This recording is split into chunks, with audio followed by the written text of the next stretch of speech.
Pemirsa Sampai TV yang berbahagia dimanapun Anda berada, kembali lagi kita dalam Mimbar Agama Buddha, tentunya masih dengan Pak Darto, Sarjana Agama, Penyuluh Agama Buddha, Kantor Kementerian Agama Kabupaten Kota Waringin Timur.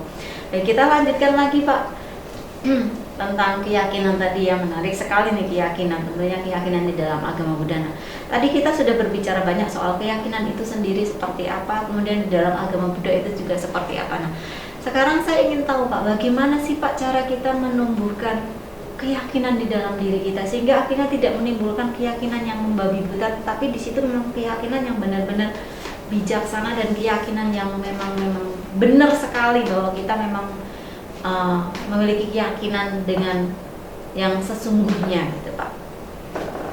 Baik, terima kasih. Seberapa penting sih kita menumbuhkan keyakinan? Bagaimana cara kita menumbuhkan keyakinan? Baik. Keyakinan menurut agama Buddha adalah satu hal yang paling penting. Yaitu yakin kepada Buddha, Dhamma, dan Sangha. Itu harus dimiliki oleh segenap atau semua umat Buddha. Karena ini itu hal yang penting untuk mengembangkan pelatihan batin agar dapat membawa yang namanya kebahagiaan. Menurut Anguttara Nikaya 326, kepercayaan termasuk ke dalam salah satu dari 5 kekayaan seorang umat Buddha. Anguttara Nikaya 327 juga menyebutkan umat Buddha mengembangkan keyakinan. Tentu saja keyakinan yang dimaksud adalah keyakinan yang seperti tadi tidak membabi buta.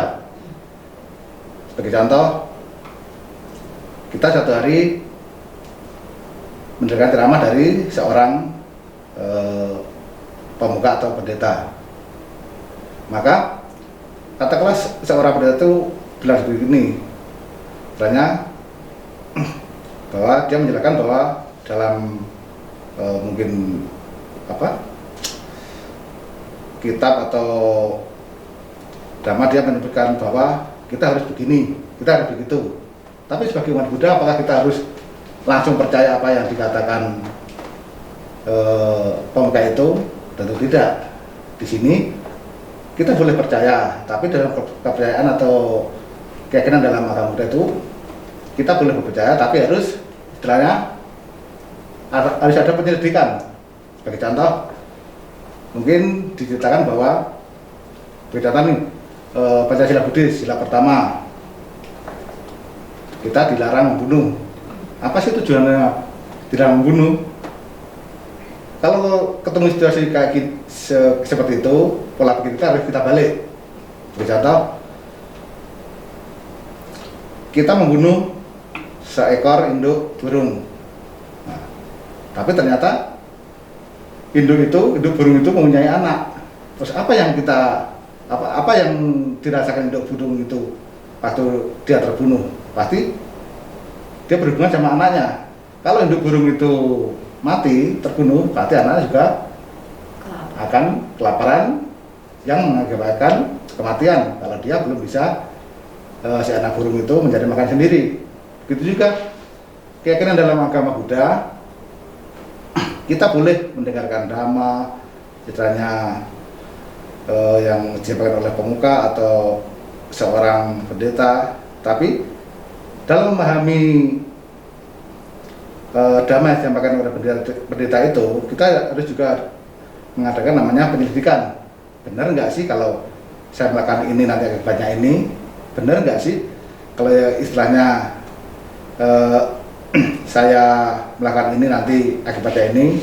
Memang benar dalam agama Buddha itu ada namanya ehbasiko.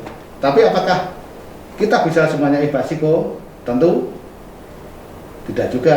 Sebagai contoh, orang terjun dari lantai 5 pasti nanti sampai bawah meninggal. Apakah yang dimaksud ehbasiko itu kita kalau mempercayai itu harus kita istilahnya ikut terjun? Kan tidak mungkin. Istilahnya kita boleh mempercayai itu semua, tapi juga kita harus mempunyai nalar. Karena di agama Buddha itu sesuatu itu bisa dinalar atau bisa diterima kalau berdasarkan satu penyelidikan atau istilahnya kita buktikan dulu.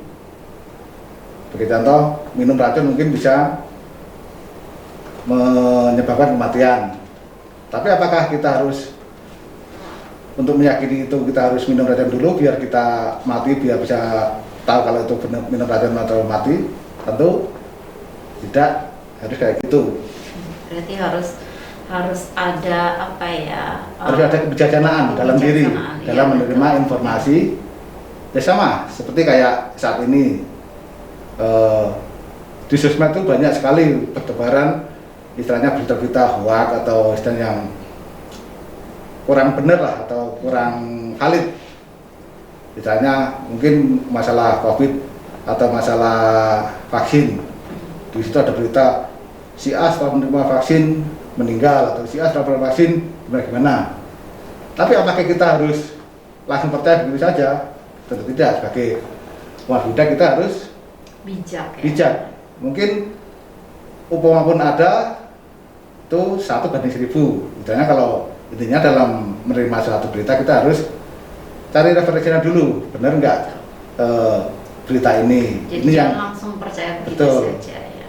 Jangan istilahnya diterima mentah-mentah atau langsung ditelan, tapi harus ada proses penyelidikan atau istilahnya itu mencari kebenarannya biar kita istilahnya tidak masuk dalam tidak larut terpengaruh dengan berita yang betul. ada. Ya itu memang intinya keyakinan itulah di dalam diri kita, salah satunya itu pemirsa Sampai TV. Jadi memang kalau kita memiliki keyakinan tentunya hati kita kan teguh nih, tidak terpengaruh, tidak tergoyahkan dengan kondisi apapun tadi, mau ada berita yang hoax apa. Jadi memang sekarang kan memang kita tidak bisa lepas dari sosmed ya Pak. Memang dalam kehidupan sekarang ini kita tidak bisa lepas dari sosmed, sosial media. Karena dengan sosial media kita bisa mengetahui keadaan dan berita apapun di suatu negara manapun kita juga tahu gitu loh. Bahkan mungkin di luar negeri kita juga bisa tahu beritanya seperti apa. Tetapi kita jangan langsung menelan atau menelaah berita itu begitu saja. Tetapi kita harus bijak. Kita harus bijak menerima berita itu, kita cari informasi kebenarannya seperti apa sih. Jadi jangan langsung terima sebelah pihak saja ya. Karena nah itulah intinya. Kepercayaan memang sih keraguan-raguan, takut, gelisah wajar lah, kita masih manusia biasa itu memiliki seperti itu wajar, tetapi jangan sampai yang berlebihan. Nah, kita harus tetap memunculkan keyakinan ya Pak ya. Terus bagaimana nih Pak tadi caranya menumbuhkan keyakinan di dalam diri kita sehingga akhirnya keraguan-raguan itu tidak ada lagi di dalam diri kita. Kita tahu ya Pak, sekarang ini kan memang tadi di awal saya katakan pandemi itu masih berlalu, masih berjalan sampai bukan berlalu tapi masih berjalan sampai detik saat ini pun kita belum tahu ya pandemi itu kapan akan berakhir. Ini memang sangat tidak jelas sekali dan itu memunculkan keraguan-raguan, ketakutan, kegelisahan di dalam diri kita tentunya. Tidak menutup kemungkinan saya sendiri juga takut, was-was gitu ya, apalagi kita namanya kita ini sebagai penyuluh ya Pak, tentunya kita bertemu dengan masyarakat itu juga ada kekhawatiran, ketakutan ya. Siapa tahu aduh orang ini nanti pembawa lah sebagai saya. Nah, jadi kegelisahan, ketakutan itu ada. Nah, bagaimana menumbuhkan keyakinan di dalam diri kita? Seperti itu, Pak. Supaya kita akhirnya menjadi benar-benar yakin dan ragu-ragu itu agak menjauh di dalam diri kita, gitu, Pak. Baik. Dan tadi apa yang harus kita lakukan untuk menumbuhkan keyakinan? Betul. Betul.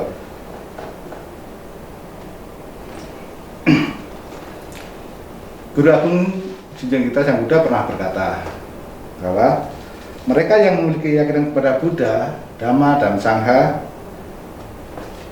memiliki keyakinan pada yang terbaik. Dan bagi mereka yang memiliki keyakinan yang terbaik, maka hasil yang terbaik akan mereka miliki. Itu yang tertuang dalam Anguttara Nikaya 4:34. Buddha telah sepenuhnya tercerahkan. Beliau sudah terbebas dari loba, dosa, moha, untuk mengakhiri terjadinya penderitaan atau duka. Dan Buddha juga sudah bertekad untuk berusaha menolong semua makhluk terbebas dari penderitaan. Karena beliau juga, Buddha itu mengabdikan dirinya selama 45 tahun untuk membabarkan Dhamma, di mana Dhamma ini adalah istilahnya petuah-petuah beliau tentang kehidupan ini, termasuk keyakinan itu. Kenapa kita harus percaya pada Buddha, Dhamma, dan Sangha? Seperti yang saya katakan tadi, yang pertama adalah Buddha adalah istilahnya diberikan sebagai dokter. Sebagai contoh, kalau kita sakit, kenapa kita harus pergi ke dokter? Karena kita punya keyakinan bahwa dokter adalah seseorang yang belajar sesuai bidangnya. Kan tidak mungkin kita sakit pergi ke tukang reparasi, karena tentu saja tidak sesuai dengan bidangnya, itu tidak sesuai ya apa yang kita rasakan. Itu kenapa harus kita percaya kepada Buddha. Terus yang kedua, kenapa kita harus percaya pada Dhamma? Seperti yang dibahas di awal tadi, Dhamma itu merupakan adalah tuntunan-tuntunan atau sabda-sabda yang telah Sang Buddha berikan kepada kita untuk menjalani kehidupan ini. Sang Buddha juga pernah berkata bahwa apa yang aku berikan ini ibaratnya cuma segenggam daun dari lebatnya daun di hutan. Intinya apa yang disampaikan Sang Buddha itu cuma sedikit, masih banyak yang belum tersampaikan kepada kita sebagai umatnya. Dan yang ketiga adalah kenapa kita harus percaya kepada Sangha? Ya seperti tadi, Sangha itu adalah seseorang yang sudah bertekad untuk hidup, istilahnya meninggalkan kehidupan keduniawian sebagai pemelihara atau pengulang sabda-sabda Sang Buddha tadi. Ya ibaratkan seperti yang di Bu Ina tadi ibaratkan, Sangha itu adalah sebagai perawatnya. Kalau kita pergi ke dokter dan dokter tidak ada, pasti kita ketemu sama perawatnya dulu. Begitu juga dalam kehidupan sehari-hari ini. Supaya batin kita tenang, damai, maka kita harus juga punya keyakinan. Dan keyakinan kita sebagai umat Buddha itu adalah keyakinan kepada Buddha, Dhamma, dan Sangha. Keyakinan itu bisa muncul dari melewati berbagai jalan. Karena keyakinan yang tumbuh dari pengetahuan dan bukan dari ketakutan. Sebagai contoh gini, contohnya Bu Yana ini seorang guru.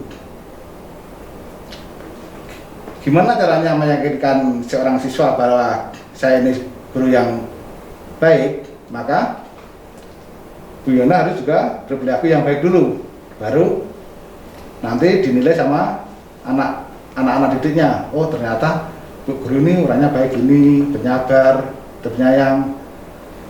Maka kita akan memperoleh keyakinan, kepercayaan dari siswa didik kita. Keyakinan yang muncul dari rasa takut bukanlah keyakinan yang baik. Karena keyakinan yang timbul karena keadaan yang takut, di situ tidak ada suatu penyelidikan atau misalnya tidak ada suatu pembuktian bahwa apa yang disampaikan itu benar. Sang Buddha juga memberikan kebebasan sepenuhnya kepada umatnya untuk menyelidiki apa yang telah beliau uraikan. Kalau sesuatu yang beliau uraikan itu tidak benar atau tidak dibuktikan, Sang Buddha juga tidak memaksa untuk meyakini kebenaran itu. Tapi di sini Sang Buddha memberi kebebasan untuk kita untuk menyelidiki apa yang dikatakan beliau, apa yang diajarkan beliau, itu silakan dibuktikan. Karena Sang Buddha juga tidak pernah menyuruh atau memaksa umatnya itu untuk langsung percaya. Begitu juga kepada atas apa yang beliau sampaikan. Silahkan dibuktikan atau silahkan selidiki. Benar nggak apa yang saya katakan atau benar nggak apa yang saya ajarkan. Baik, jadi memang keyakinan itu akan muncul atau akan tumbuh di dalam diri kita ketika kita itu sudah melalui beberapa proses ya Pak. Jadi melalui kejadian-kejadian atau peristiwa-peristiwa yang kita alami, nanti keyakinan itu akan muncul ya dengan sendirinya ya. Tetapi keyakinan yang diharapkan itu tidak keyakinan yang didasarkan karena rasa ketakutan ya. Karena kalau dengan dimulai rasa takut itu tidak ada pembuktian, tidak ada penyelidikan terlebih dahulu, sehingga nanti akan menimbulkan keyakinan yang salah. Jadi keyakinan yang benar itu berdasarkan adanya pembuktian ya. Nah, memang jadi keyakinan itu memang sangat penting sekali pemirsa. Jadi memang ketika kita memiliki keyakinan yang kuat, yang tangguh, yang memang benar-benar, jadi hal apapun juga pasti akan lewat, akan kita lalui dengan baik tentunya. Tidak mudah terpengaruh dengan hal apapun misalnya yang ada di sekitar kita. Kita tidak akan mudah terpengaruh sehingga kita akan terbawa arus dengan hal-hal yang tentunya belum diselidiki, belum tahu kebenarannya. Nah, baik pemirsa Sampai TV, nanti kita akan lanjutkan kembali bagaimana ciri-ciri keyakinan itu sendiri. Tadi kan kita sudah berbicara soal bagaimana menumbuhkan keyakinan di dalam diri kita. Harus dengan kita melalui proses ya, proses atau suatu peristiwa-peristiwa yang dialami. Jadi ada suatu kejadian mungkin atau karena keadaan-keadaan yang kita alami pada saat itu. Nah, baik pemirsa, nanti kita akan kembali berbicara soal ciri-ciri keyakinan tentunya secara Buddhisme, dan masih bersama dengan penyuluh agama Buddha kantor Kementerian Agama Kabupaten Kota Waringin Timur. Tapi tetap di Sampit TV pemirsa, jangan ke lain ya. Kita akan kembali setelah yang melewat berikut ini.